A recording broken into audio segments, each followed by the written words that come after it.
নমস্কাৰ। এই মুহূৰ্তে আহি পৰিছে ৰাতিপুৱাৰ কেইবাটাও বিগ ব্ৰেকিং নিউজ। আজি হৈছে 30 নৱেম্বৰ। অসমৰ লগতে ভাৰতৰ বিভিন্ন প্ৰান্তৰ পৰা বাতৰিসমূহ যুগুত কৰা হৈছে। নিতৌ এনেধৰণৰ নতুন নতুন ভিডিঅ' চাবৰ বাবে টেকনিক বাই লালচান ইউটিউব চেনেলটো ছাবস্ক্ৰাইব কৰি ভিডিঅ'টোত এটাকৈ লাইক কৰি দিব। আজিৰ খবৰ এক গুৰুত্বপূৰ্ণ খবৰ। আজানত লাউড স্পিকাৰৰ নিষিদ্ধ কৰাৰ আবেদন খাৰিজ কৰিলে উচ্চ ন্যায়ালয়ে। মছজিদত লাউড স্পিকাৰ নিষিদ্ধ সন্দৰ্ভত কৰা হৈছিল এক আবেদন। হয়, আপোনালোকে ঠিকেই শুনি আছে। এয়া একেবাৰে অসত্য ধাৰণা বুলি মন্তব্য কৰি উচ্চ ন্যায়ালয়ে খাৰিজ কৰিলে এই আবেদন। মুখ্য ন্যায়াধীশ সুনীতা আগৰৱালৰ খণ্ডপীঠে খাৰিজ কৰে এই আবেদন। হয়, মছজিদত আজান দিয়াক লৈ তৰিছিল এক গোচৰ আৰু এই গোচৰ উচ্চ ন্যায়ালয়ে খাৰিজ কৰিছে, কিয়নো আজানত কোনো অপ্ৰীতিকৰ পৰিৱেশৰ সৃষ্টি হোৱা নাই, এই কথা উল্লেখ কৰিছে উচ্চতম ন্যায়ালয়ৰ মুখ্য ন্যায়াধীশ সুনীতা আগৰৱাল। আৰু কৈছে, এনেকুৱা অযুক্তিকৰ কথা লৈ উচ্চ ন্যায়ালয়ত আবেদন কৰি সময় নষ্ট কৰাৰ কোনো প্ৰয়োজন নাই বুলিও উল্লেখ কৰিছে। ইফালে এইসকলে উল্লেখ কৰিছে যে আজান দিয়াত আমাৰ বিভিন্ন ধৰণৰ সমস্যাৰ সৃষ্টি হৈছে, এক হুলস্থুলীয়া পৰিৱেশৰ সৃষ্টি হৈছে। কিন্তু এই আজান আজিৰ পৰা নতুন নহয়। ইয়াৰ পৰৱৰ্তী খবৰ হৈছে গুৰুত্বপূৰ্ণ খবৰ। মোদী চৰকাৰৰ বৃহৎ সিদ্ধান্ত। হয়, 5 বছৰলৈ বৃদ্ধি কৰিলে গৰীব কল্যাণ অন্ন যোজনাৰ সময়সীমা।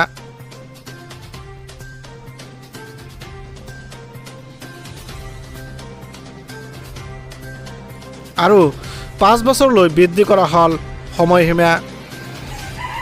এই যোজনাৰ অধীনত 81 কোটি লোক উপকৃত হ'ব। হয়, এই যোজনাৰ অধীনত বহুতো গৰীব মানুহ সকাহ পাব। অহা জানুৱাৰীৰ 1 তাৰিখৰ পৰা পুনৰ আৰম্ভ হ'ব এই যোজনা। ক'ভিডৰ সময়ত আৰম্ভ হৈছিল এই যোজনা।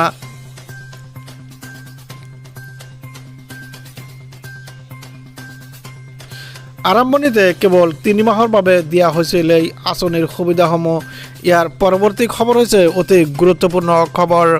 ৰাজ্যৰ শিক্ষাৰ্থী আৰু শিক্ষাখণ্ডলৈ মুখ্যমন্ত্ৰী হিমন্ত বিশ্ব শৰ্মাৰ বৃহৎ ঘোষণা।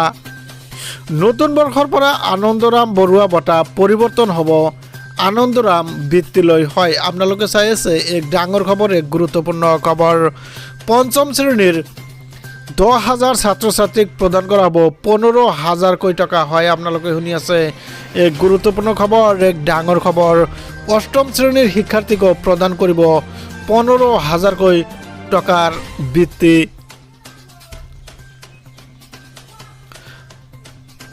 সমান্তৰালভাৱে 10ম শ্ৰেণীৰ ছাত্ৰ ছাত্ৰীক আনন্দৰাম বৰুৱা বঁটাৰ পৰিৱৰ্তে 15,000 নগদ ধন দিব চৰকাৰৰ ফালৰ পৰা। দ্বাদশ শ্ৰেণীৰ ছাত্ৰ ছাত্ৰীয়ে পূৰ্বৰ দ্বাৰাই লাভ কৰি থাকিব ডক্টৰ বাণীকান্ত কাকতি বঁটা। হয়, আপোনালোকে ঠিকেই শুনি আছে। প্ৰধানমন্ত্ৰীৰ পিএমশ্ৰী আঁচনিৰ অধীনত ৰাজ্যৰ 264খন বিদ্যালয়লৈ 2 কোটি টকাৰ আৰ্থিক সাহায্য। শীঘ্ৰেই চৰকাৰী বেচৰকাৰী বিদ্যালয়সমূহত ব্যৱস্থা কৰা হ'ব হলিষ্টিক ৰিপৰ্ট কাৰ্ডৰ।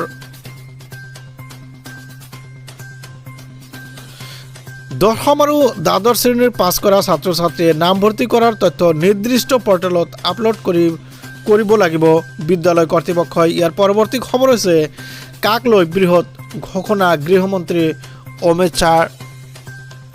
অসমৰ ভূমিত বিদেশী সোমাবলৈ 10 বাৰ ভাবিব লাগিব, এই কথা উল্লেখ কৰিছে গৃহমন্ত্ৰী অমিত শ্বাহে। শীঘ্ৰেই কাৰ্যকৰী কৰাৰ হুংকাৰ গৃহমন্ত্ৰী অমিত শ্বাহৰ। হয়, এক প্ৰকাৰ হুংকাৰ প্ৰদান কৰিছে ৰাজ্যবাসীলৈ। অনুপ্ৰৱেশকাৰীৰ কবলত পৰা ৰাজ্যৰ কেতিয়াও বিকাশ সাধন নহয়।